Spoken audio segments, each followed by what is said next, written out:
एक बार बुद्ध एक वन से गुजर रहे होते हैं। बुद्ध देखते हैं कि 3 व्यक्ति बुद्ध की ओर दौड़े हुए आ रहे हैं। वो तीनों व्यक्ति बुद्ध के पास पहुंचते हैं और बुद्ध से पूछते हैं, मुनिवर, क्या आपने यहाँ से एक स्त्री को भागते हुए देखा है? बुद्ध कहते हैं, नहीं, मैंने तो यहाँ से किसी भी स्त्री को भागते नहीं देखा। बुद्ध कहते हैं, परंतु आप तीनों इतने परेशान क्यों हैं? वे तीनों व्यक्ति कहते हैं, वह स्त्री एक डायन थी, वह हमारा सारा धन लेकर भाग गई। बुद्ध कहते हैं, अकारण ही वह तुम्हारा सारा धन लेकर भाग गई? वो तीनों व्यक्ति कहते हैं, अकारण तो नहीं, हम उसे आमोद प्रमोद के लिए लाए थे, परंतु उसने हमें मदिरा पिलाकर बेसुध कर दिया, जिसके बाद उसने हमारा सारा धन चुरा लिया और वहां से भाग गई।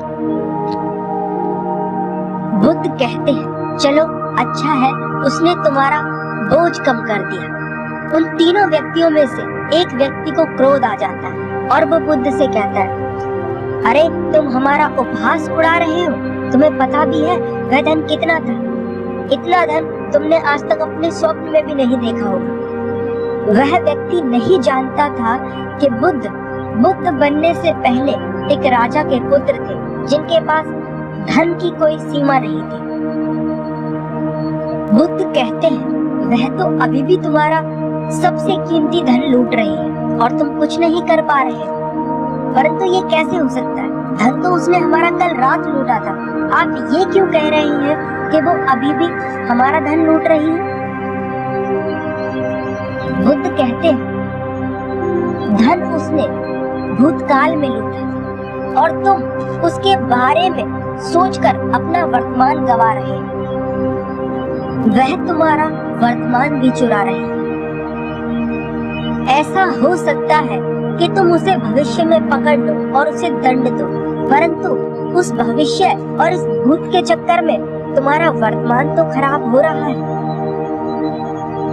और यही सबसे बड़ी समस्या है। तुम भूतकाल का बोझा उठा उस भविष्य को बदलने का प्रयास कर रहे हो जो अनिश्चित है, और खो रहे हो अपना वर्तमान। उन तीनों व्यक्तियों में से ही एक व्यक्ति कहता है, बात तो सही है, यदि हम इसी क्षण में जिए तो? बुद्ध कहते हैं, यदि तुम इसी क्षण में जी पाए तो तुम अपने आप को जान सकोगे और अपने दुखों का कारण भी जान सकोगे। उन तीनों व्यक्तियों में से एक व्यक्ति कहता है, क्या आप अपने आप को जान पाए? और यदि जान पाए तो उसे जानने से होगा क्या? उन तीनों व्यक्तियों में से एक व्यक्ति के पास बांसुरी होती है। बुद्ध कहते हैं, मित्र, तनिक मुझे अपनी बांसुरी दो। वो व्यक्ति हंसते हैं और कहते हैं, सन्यासी बांसुरी बजाएगा?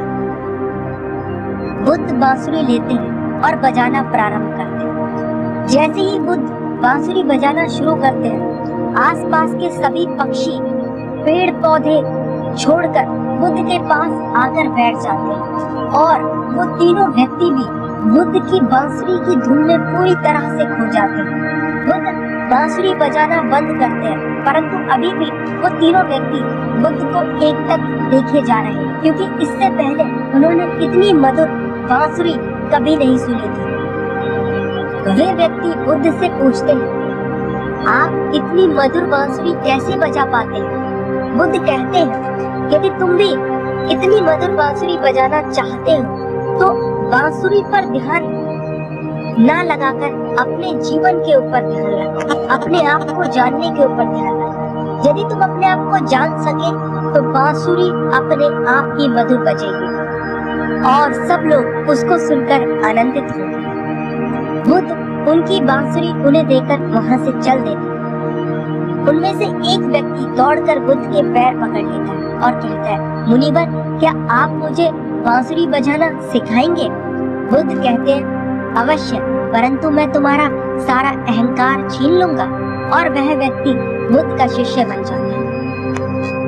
उन तीनों व्यक्तियों की ही तरह आप भी अपना सबसे कीमती धन खो रहे हैं और हर क्षण गरीब हो रहे हैं।